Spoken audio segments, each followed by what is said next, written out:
Hai semua, selamat datang ke siri Nime. So dalam video ni saya nak share dengan anda bagaimana kita nak menggunakan Nime Analytics platform untuk buat basic data pre-processing. And then saya akan tunjukkan bagaimana anda boleh memudahkan pre-processing tersebut dengan menggunakan satu konsep dalam Nime yang dikenali sebagai flow variable. So jika anda lihat di skrin sekarang, ini adalah user interface untuk Nime. So belah kiri tu adalah di mana semua koleksi node anda akan ada. Dekat tengah tu, dekat tengah tu dikenali sebagai workflow editor. So anda akan edit lah. So apa yang anda nampak ni adalah satu template workflow yang saya create untuk demo hari ni lah. Yang dekat bawah tu adalah node monitor lah. So whatever ada berlaku dekat node tu kita boleh monitor dekat bawah. Okay, so jom kita start aktiviti hari ni. Aktiviti hari ni simple je. Kita akan import satu synthetic dataset yang saya create untuk demo hari ni lah. Sales data. Okay, data tu sangat simple. Tapi apa kita nak buat? Kita nak cuba cari sales atau sum of sales untuk setiap negeri lah. Sebagai contoh Perak, berapa total sales dia. Okay, jom kita buat aktiviti pertama. So pertama kita kena import file tersebut. So untuk tujuan tu saya ada sediakan CSV file dalam link dekat bawah lah. So you akan nampak link dekat bawah tu dalam description tu. So you guys boleh je click and download jika anda nak follow aktiviti hari ni lah. So pertama jom kita cari CSV reader. So untuk tujuan tu anda boleh pergi dekat sini. Just carilah CSV. Anda boleh nampak satu node nama dia CSV reader. So just double click node tersebut. So anda akan nampak dia appear lah. Okay, so let's say saya letak dekat import data lah sebab memang tu yang kita nak buat kan. Okay, let's say saya kata dekat sini saya nak read sales data sebagai contoh. Okay, kita buat properly lah. Okay, so read sales data. So untuk connect kepada dataset tersebut, part tersebut, kita double click. Okay, satu pop-up window begini akan keluar lah. Okay, dekat sini anda kena bagi tahu dekat mana dataset anda located. Lokasi lah tempat dia. So kita klik browse and carilah. So di mana anda download, anda just boleh buka je lah. Sebagai contoh ini setup saya lah. Okay, so bila anda dah bagi dia part tersebut atau link tersebut, anda boleh nampak file tersebut appear lah. So untuk dataset kita ni, kita ada 3 variable je. Product ID, state dengan price. Ini sangat simple lah. Kita klik apply, kita klik OK lah. Alright. So sekarang ni anda akan nampak node tu akan jadi warna kuning. Maksudnya dia belum execute lagi lah. So macam untuk make sure node tu ready, kita kena execute dia. So nanti akan nampak color traffic light tu akan berubah. Daripada kuning dia akan jadi hijau. So you akan nampak macam play button dekat sini. Atau bila klik tu dekat bawah. Node monitor pun anda boleh nampak satu play button. Okay, play button tu maksudnya dia execute lah. So anda boleh klik any one of these lah. Okay, let's say saya klik. So sekarang anda akan nampak daripada kuning, node tu jadi warna hijau. So maksud dia data tu dah prepared lah, tak ada masalah. Okay, maksudnya tak ada masalah. You can go to the next step. Okay, so dekat bawah node monitor pun anda boleh monitor apa yang ada dalam node tersebut lah. So kita ada dataset tu. So ada 3 variable, that is product ID, state dengan price. Kan? So aktiviti hari ni kita nak pergi state tu. Kita nak pilih, let's say kita nak filter salah satu set sebagai contoh Pahang ke Perak ke, and then kita nak calculate some sales untuk state tersebut. Okay, untuk tu maybe kita boleh start pergi kepada next step dalam pipeline kita, iaitu data pre-processing. So saya nak filter row mengikut state. So untuk tu kita nak pakai satu node dikenali sebagai row filter. Anda nampak lah kan? So row filter kan boleh nampak? Okay. So anda just double click, dia akan appear dekat sini. Okay. So let's say kita susun cantik-cantik lah. Okay. Bagi dia depends on your cita rasa lah. Kalau saya ni saya nak dia nampak cantik, everything is documented, every single step is known lah. Okay. It's up to you. So let's say saya letak dekat sini. So dekat sini saya kata saya nak filter, let's say Perak lah. Okay. Okay, let's say Perak. Saya kat Perak, so saya filter Perak lah. So you guys daripada Selangor ke, boleh je filter Selangor. Okay, let's say saya nak filter mengikut state Perak. Okay, untuk tu apa kita kena buat? Pertama, kita kena connect daripada data set kita tu yang ada dekat reader sekarang, and then kita tarik dia, nampak macam arrow ni kan? And then kita connect. Sekarang dia sudah connect lah. Tapi masalah dia, you guys akan nampak dia masih lagi merah. Sebab kita tak configure node tersebut lagi. Kita tak bagi tahu apa yang kita nak kan sebenarnya. So kita double click row filter tadi tu. Alright. So you akan nampak satu window begini keluar lah. Okay. So sekarang kan kita ada condition atau kriteria yang kita nak untuk filter kan. Iaitu mengikut macam contoh Perak for example. So anda akan nampak satu option dekat sini, add kriteria dia lah. Semacam plus button. So anda just kena klik. So dia akan keluar macam tu. So saya pilih state. Okay, sebab saya nak filter state. And saya kata equals to. Okay. Equals to. And then saya nak, let's say, Perak. Okay. Untuk tujuan ni saya kata case sensitif lah. Kalau you guys letak Perak, boleh je pilih case insensitive. Maksudnya dia tak kisah capital P ke lower case P ke. Okay. So sekarang ni demo ni kita make it simple. Kita kata Perak. That's it. Kita dah filter. And then just click OK. Okay. Tapi sekarang nampak tak daripada merah dia tukar jadi kuning. Okay, masih tak execute lagi lah. Dia kira tak execute lagi. So let's say kita execute.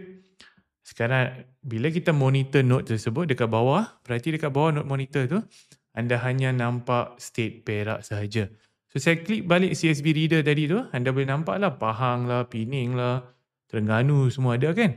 Dan bila kita bagi klik row filter tu, anda hanya nampak Perak sahaja. Sebab kita dah bagi kriteria filter mengikut negeri Perak. Tapi aktiviti kita tak habis lagi kan. Sebab tujuan kita ni untuk cari jumlah sales untuk Perak for example.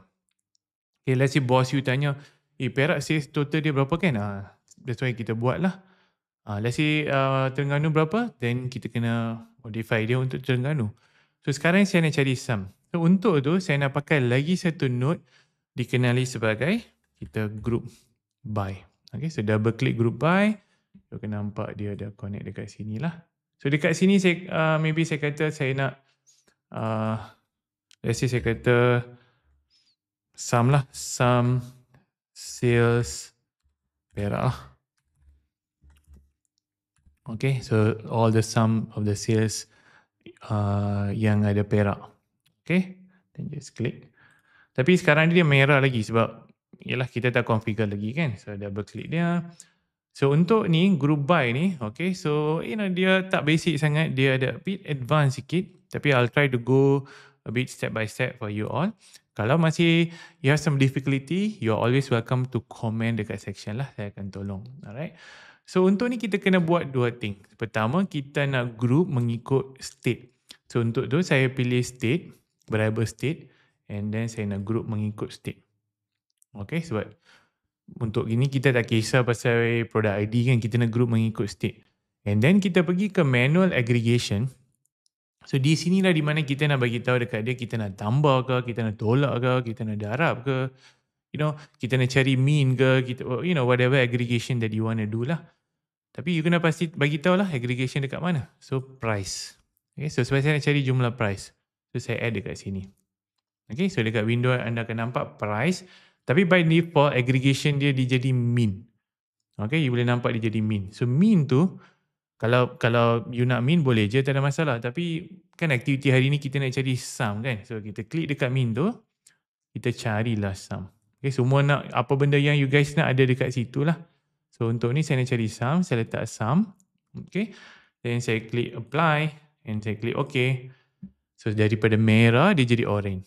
Okay, then kita boleh jadi execute. And you boleh nampak dalam node monitor dekat bawah kan. So always remember bila you klik node tu, whatever happen dekat node tu you boleh nampak dekat bawah node monitor tu. So akan nampak sekarang kita ada Perak. And ini adalah sum total price lah. Total sum sales lah let's say. Untuk negeri Perak. Okay, simple kan?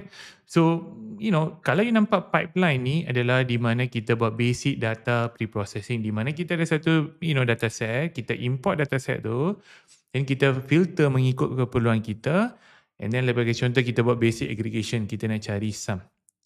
Okay kan? That's it. Tapi sekarang ni, ada satu masalah akan timbul. Okay, so mari kita bincang pasal masalah ni lah. Okay, let's say sekarang you dah bawa untuk Perak lah. Okay, let's say bos sekarang atau you punya supervisor sekarang kata, saya nak Selangor pula. Okay, cuba fikirkan. Let's say bos sekarang kata dia nak Selangor. Traditionally atau cara paling normal apa you akan buat? You akan pergi balik row filter tu. And then you akan daripada Perak, you akan tukar kepada Selangor. Atau you tukar kepada Melaka. Atau you tukar kepada Terengganu. So proses dia agak manual. Okay. So setiap negeri tu you kena buat satu. Okay. Sebab saya bagi sini, saya nampak Perak lah. So let's say saya nak Terengganu, saya kena pergi balik dalam pipeline saya. Saya kena pergi balik row filter. Saya kena ubah dia kepada Selangor for example. Then saya kena datang balik group by, saya kena modify. So this is how it's gonna work. Tapi dalam NIME, kita ada satu solusi untuk masalah manual process ni lah. Ini kita panggil sebagai flow variable. Okay, ada beberapa jenis flow variable. Tapi untuk demo hari ni, saya nak tunjuk salah satu yang dikenali sebagai string configuration. Okay, so apa kita buat? Kita bagi node dia balik. Kita cari string configuration. Alright. Sampai nampak lah. So, kalau dia macam hijau, light hijau muda tu, dia adalah flow variable lah. So, just double click tu. Kita bawa dia. Kita letak dekat sini dulu. Okay. Kita letak dekat sini dulu. So, saya nak tunjukkan bagaimana kita boleh gunakan flow variable tu untuk kita mengelakkan setiap kali manually tukar setiap node-node tu. Maksudnya kita boleh gunakan flow variable ni untuk control kita whole pre-processing punya pipeline lah. So dia akan flow. Okay. So kita pergi string configuration dulu. Kita double click dia. So anda akan nampak macam ni lah. Okay, anda akan nampak macam ni. So untuk tujuan sekarang kan. So dalam kita punya flow, kita nak pastikan. Okay, sebelum tu saya nak tunjuk satu. Okay, let's say kita pergi balik row filter tadi. Dekat node monitor dekat bawah tu, you boleh nampak you punya table kan. And ada satu option flow variable. Klik flow variable tu, you akan nampak this current information dekat flow variable. Maksudnya dia tak carry any flow atau any variable daripada awal lah. So ini saja ada. Kalau you pergi group by pun, you akan nampak benda yang sama. Okay, something I want you to monitor betul-betul atau perhati betul-betul. So kita kembali kepada string configuration. Itu pun basic macam ni je kan. So you akan nampak something called as string input bila kita klik string configuration. Kita double klik dia. So string input tu kita tukar kepada state. Alright. Okay, kolom yang kita nak lah untuk aktiviti hari ni kan kita nak fokus on state je kan. So kita letak state. And default value kita katalah sebab tadi kan kita dah buat Perak kan. So kita letak Perak. Kita apply and kita klik OK. So dia masih kuning lagi lah sebab kita tak configure sampai habis lagi. So bila you klik sekarang, you akan nampak string time sekarang variable name adalah state, value dia Perak. So apa kita kena buat? Sebab sekarang you akan nampak, tadi kan line dia hitam kan? Okay. Untuk flow variable, line dia akan jadi merah. Dia akan jadi merah macam ni. And then you like, mana saya nak connect kan? Mana dia tak ada dot kan? So bila you tarik dia, you akan nampak dot merah macam ni keluar. Okay, so you kena connect dengan dot merah ni. Bukan dekat dot hitam tu tak boleh. Okay. So you kena connect dekat merah ni. So dot merah dengan dot merah ni menunjukkan itu adalah flow variable punya connection lah. Di mana dia akan bawa carry information about you punya variable punya setting lah. Okay. So sekarang ni belum lagi. Tak habis lagi kan. So, sekarang ni boleh run je lah benda ni. Okay, let's say kita run atau kita execute. So dia akan jadi hijau. Tapi, yang ni pun nampak tak? Yang ni daripada hijau dah jadi kuning dah. So, kita run juga. Kita run balik. Kita klik. Okay. So, Perak kan? So, tak ada apa. Tak ada masalah lagi. It's still the same. Kita nak Perak, masih Perak. Dekat sini kita set Perak. Then, apa yang kita nak buat sekarang kan? Tapi kita tak connect habis lagi ya. Okay. So kita kena pergi row filter sekarang. Sekarang kita kena configure supaya row filter akan terima maklumat atau configuration daripada string configuration. So double click row filter.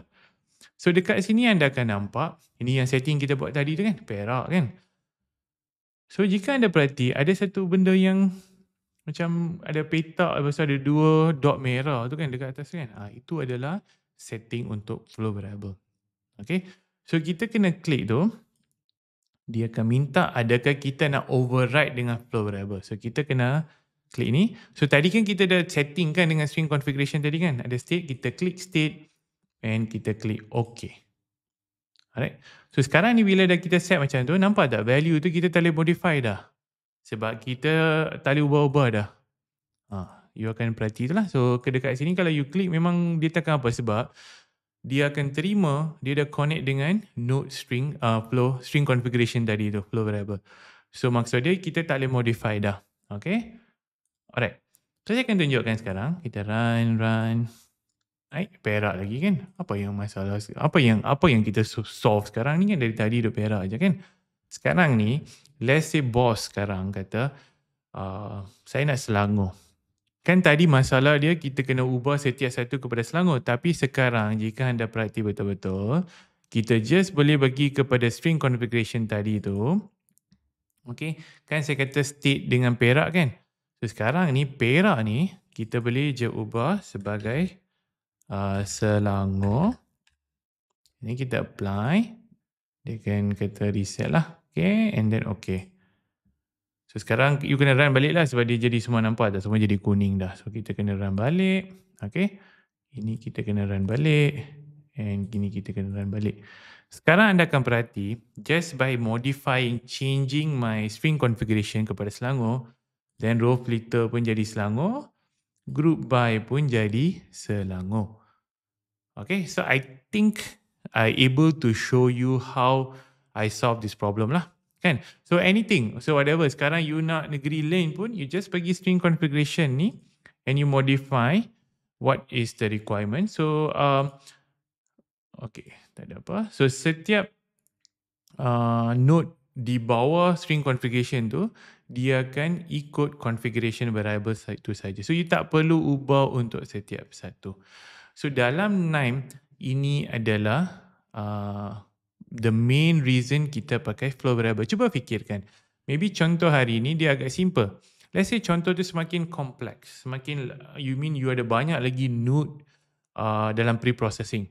So tak boleh kan kita nak tukar satu-satu untuk setiap variable kan. So dengan adanya string configuration tu, you just tukar satu node ni. So dia akan flow untuk setiap data pre-processing.